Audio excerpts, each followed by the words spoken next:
Hey everybody, welcome back to another episode of Tanner's Favorite Things. In today's video, we're going to talk about a cabinet that I just added to the arsenal, the Rivera 2x12. This cabinet does have a nicely branded grill, it says Rivera right there. I just took it off so we can go ahead and swap out some speakers for the purpose of this video though. Alright, what's the story? Why do I need another cabinet? Well, short answer, I don't. But hey, I picked this up at such a screaming deal that I just had to grab it. So unfortunately there's no model designation on this cabinet, so I can't tell you exactly what Rivera cabinet this is, but they only have a few different models. So it's one of their older models. I would say it's from the 90s, maybe late 80s, but probably the 90s, I think, based on construction and look. These two speakers in here I would almost guarantee are not the original, and we'll talk about that in a second. But what we have here in this cabinet is an American-made 2x12 cab. You can see there's some ports on the front, there's some really nice sturdy handles, there's some caster slots, so if you have another 2x12 or even a 4x12 with casters, then you can stack it nicely and it will lock into place. On the back we have this giant hole here that is filled up with this plastic material here, and this is what holds your jack plate, but I've never seen a jack plate with a big old plastic hole like this, but I assume that they've done their research to make sure that it doesn't affect the sound adversely. Otherwise, this cabinet's a little taller than a lot of my 2x12 cabs because of these ports on the bottom. The construction appears to be 100% 3/4 inch American plywood. So Rivera isn't one of those names that is a household name, but you do see it out there on the used market every now and again, and it usually has a higher price tag associated with it if it says Rivera. That's because they're known for really high quality US made amplifiers, cabinets, and a few other various products like a lot of rack mount products. The name Paul Rivera doesn't carry the same weight as, say, a Soldano or a Jim Marshall, but Paul Rivera was one of the early amp builders for Fender, and actually he was one of their premier designers and builders during the pre-CBS era, so before they were sold to CBS in 1965. Every now and again you'll see a Fender amp that says Rivera designed or had something with Rivera in it, and that is a Fender product because he did work there, and all of his future products kind of modeled after that Fender circuit and the Fender sound with slightly different additions. The Rivera story is actually pretty similar to the Mesa Boogie story in that it was Fender circuits that were being heavily modded to add more gain and suit the American taste of the time. So Paul Rivera started this company, Rivera, in 1976 and started developing tube amplifiers, cabinets, and like I said, rack-mounted accessories for rack rigs. So what were the original speakers that came in this cab? I have no idea. What we have now are a Gallien-Kreuger 12-inch speaker that's a neodymium magnet. This is something that I have very little experience with, so this speaker is going to be interesting to put up against others. But what I can tell you is that it does sound really good. And then the second speaker is one of the more common speakers, the Celestion 7080. This is not my favorite speaker. Of course, it comes in a multitude of cabinets around the world, but I prefer something like a V30 or a greenback or something like that. So what we're going to do is see what these two speakers sound like in this cabinet and then switch to something a little more traditional. So capturing the signal today, we have 3 microphones. We have on channel 1 our Sennheiser E906, which is capturing my right, your left speaker, and then we have the MXL V250 condenser microphone, which is right on speaker number 2 here, my left, your right. And about 2.5 feet in front of the speaker we have the Audio-Technica AT4033 SE condenser microphone as well. We'll see if we can isolate each individual speaker and then the room mic and see what kind of sounds we can get out of this thing. Being plugged into the cabinet we have our 1987 Les Paul Custom. This is one of my favorite guitars. I've been playing it quite a bit lately, and it is being plugged through my pedal board into the Marshall 1987X Plexi head, and that is being plugged directly into this Rivera 2x12 cabinet. So we have 50 watts of Marshall power going into these two speakers, the mismatched speakers, one Celestion, one Gallien-Kreuger. By the way, the Gallien-Kreuger brand is usually associated with bass players, I think. That one's kind of new to me. I don't have too much experience. In fact, I don't have any experience with that brand. So this is kind of my first foray into the Gallien-Kreuger world, and I believe they're more suited towards the bass side of things. But this speaker, I've played through it quite a bit with guitar, and it sounds friggin' awesome.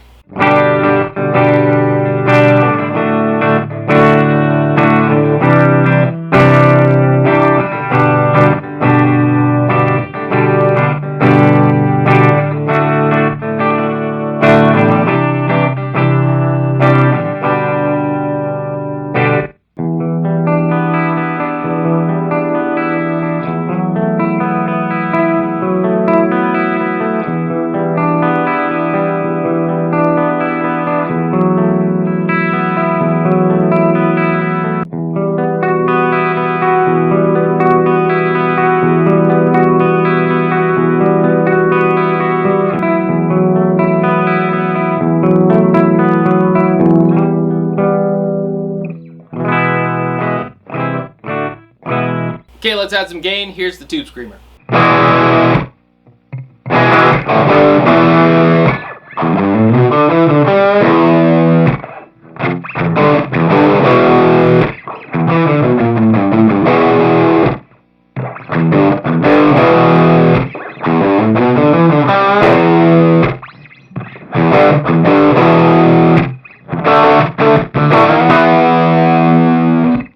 That sounds pretty good.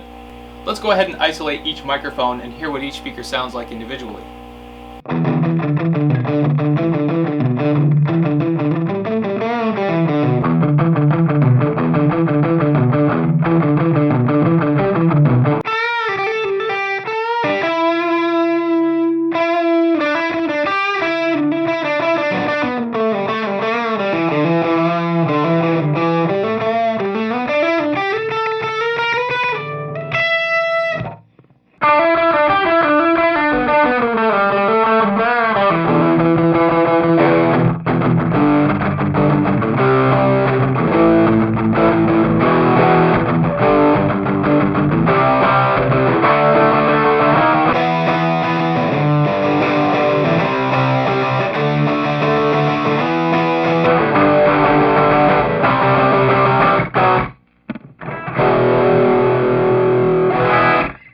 Okay, let's go ahead and move up the scale of gain. Let's add the metal zone into the mix and hear what it sounds like.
Alright, we got two different speakers in this cabinet. We have the Celestion G12T-75s, some of my personal favorites.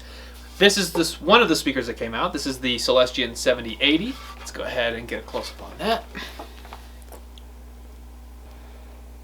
Celestion 7080, pretty common there.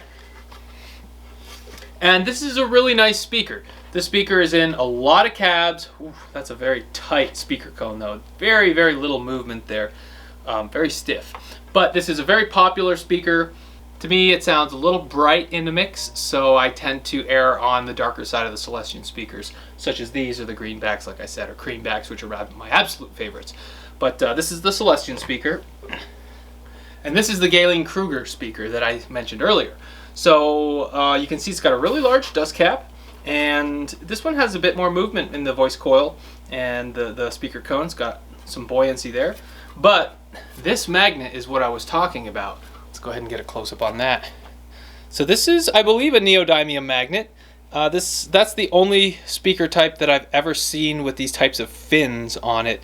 Celestion has some, Eminence has some, and a lot of other speaker manufacturers do as well. But I think that this is a neodymium magnet on this speaker here.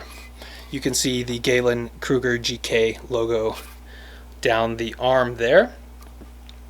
Otherwise, just a really nice 12-inch speaker. Alright, now that we've got this thing all back together with a new set of speakers, what we have here are two 16-ohm Celestion G12T-75 speakers. I've got them wired in parallel, which means that those 16-ohm speakers now becomes one 8-ohm load. Let's hear what these classic speakers sound like in some clean and then some dirt.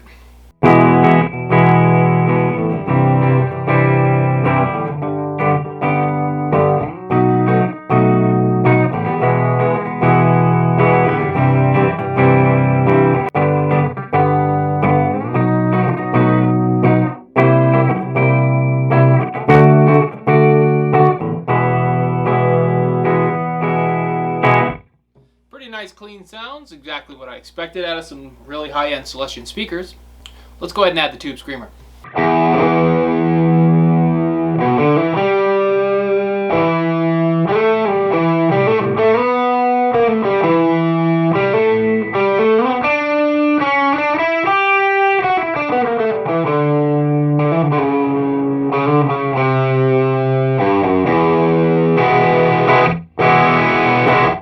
Great rhythm tones.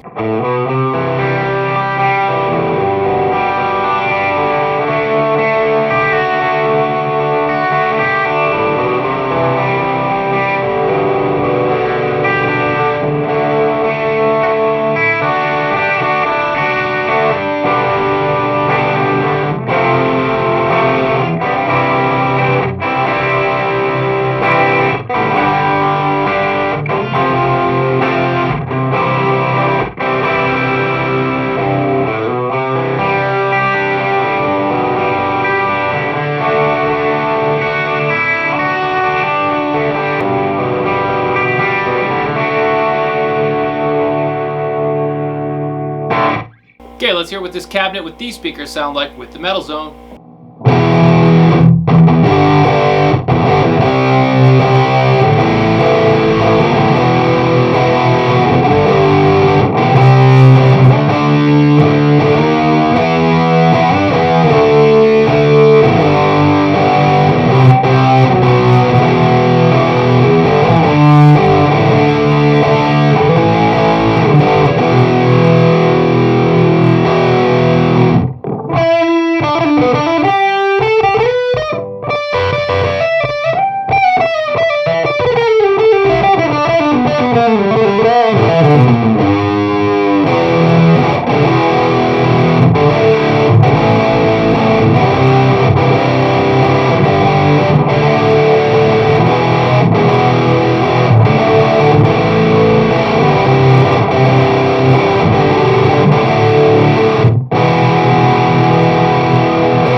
Alright, so what are my final thoughts on this 2x12 cabinet?